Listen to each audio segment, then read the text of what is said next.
एक बार गणेश जी महाराज ने पृथ्वी के लोगों की परीक्षा लेने के लिए एक छोटे बालक के रूप में पृथ्वी की यात्रा की। वो एक हाथ में एक चम्मच दूध और दूसरे हाथ में मुट्ठी भर चावल लिए घूम रहा था, ये बोलते हुए कि ये चावल और दूध लेकर कोई मेरे लिए खीर बना दो। ये कहते हुए वे गांव-गांव में घूमने लगे, लेकिन कोई गणेश जी की इन बातों पर ध्यान नहीं दिया। सभी हंसते हुए बोलने लगे, मूर्ख लड़का, क्या एक चम्मच दूध और एक मुट्ठी चावल से खीर बनाया जा सकता है? इस तरह गणेश जी महाराज गांव-गांव घूमे, लेकिन कोई भी उनके खीर बनाने के लिए राजी नहीं हुआ। सुबह से शाम होने लगा, तभी एक बूढ़ी माँ अपने घर के बाहर बैठी थी। उसने गणेश जी को देखा और कहा, बेटा, अपना खीर बनाने की सामग्री मुझे दो, मैं तुम्हारे लिए खीर बना देती हूँ। बूढ़ी माँ की बात सुनकर गणेश जी ने कहा, खीर बनाने के लिए अपने घर का सबसे बड़ा बर्तन ले आओ।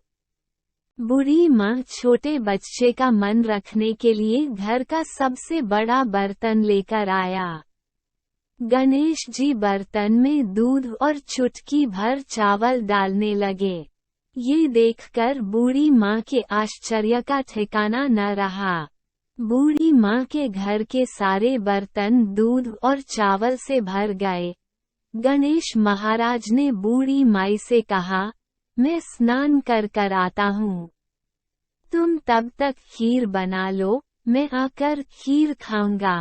बूढ़ी माँ बोली, बेटे, मैं इतना खीर का क्या करूं? तब गणेश जी ने कहा कि माता, आप पूरे गांव को खीर खाने के लिए आमंत्रित कर दो। बूढ़ी माँ खुशी से कहती है, ठीक है बेटा, मैं ऐसा ही करती हूँ। बूढ़ी माँ मन लगाकर बहुत अच्छे से खीर बनाने लगी। खीर की मीठी सुगंध धीरे धीरे गांव में फैलने लगी। खीर बनाने के बाद वह गांव के घर घर जाकर लोगों को खीर खाने के लिए आमंत्रित करने लगी। ये देखकर गांव के कुछ लोग बुढ़िया की बातें सुनकर हंसने लगे। कुछ लोग सोच रहे थे, इतने दिनों से भीख मांगकर जीवन यापन करने वाली बुढ़िया आज पूरे गांव को खीर खाने के लिए कैसे बुला सकती है। उनमें से एक महिला कहती है, तुम्हारे घर में खाने के लिए मुट्ठी भर अन्न नहीं है, तुम पूरे गांव को खीर खाने के लिए बुला रही हो। ये सुनकर बूढ़ी माँ थोड़ा हंसकर वहां से चली गई। गांव के लोग उत्सुकता से बूढ़ी माँ के घर आ गए। बूढ़ी माँ के घर पर पूरे गांव के लोगों का भीड़ लग जाती है। जब बूढ़ी माँ की बहू को इस दावत का पता चला, वे जल्दी से अपने बेटे और बेटी को लेकर सबसे पहले बूढ़ी माँ के घर आ गया। अपने पोते पोतियों को देखकर बूढ़ी माँ अत्यंत खुश हुए, उनके आंखों में आंसू आ गया। बच्चे सब खीर खाने के लिए जिद करने लगे।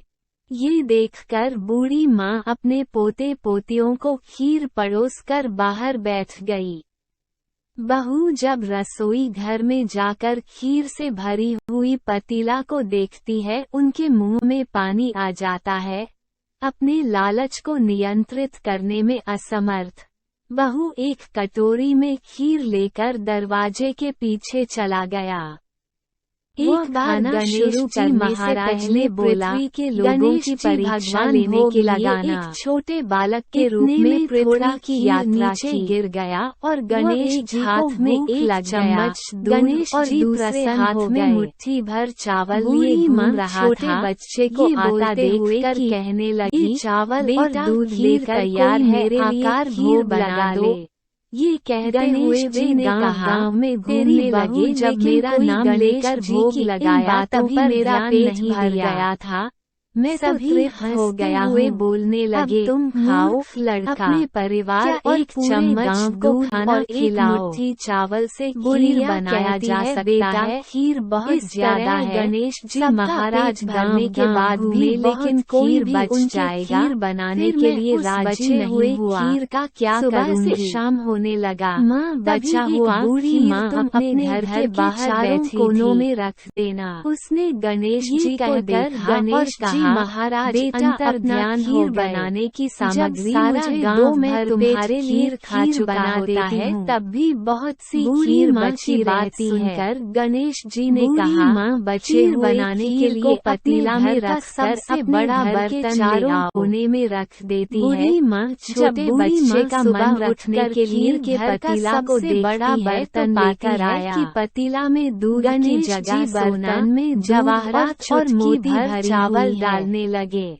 बूढ़ी माँ ये देखकर कहती है, आश्चर्य समय मेरे बेटे ने मुझे घर से निकाल दिया, घर के सारे बर्तन दूध मान चावल गुजारा करती थी। गणेश महाराज ने बूढ़ी माई से कहा, मेरी सारी गरीबी कर आता हूँ, अब मुझे कोई खीर बना लो, मैं चैन से जी सकता हूँ। बूढ़ी माँ गणेश जी महाराज जैसा खीर मुझे दिया है वैसा गणेश जी ने कहा कि माँ गणेश जी महाराज की खीर खाने के लिए आमंत्रित शुरू करने से पहले बोला, खुशी से कहती है, भगवान भोग लगाना। बेटा मैं ऐसा ही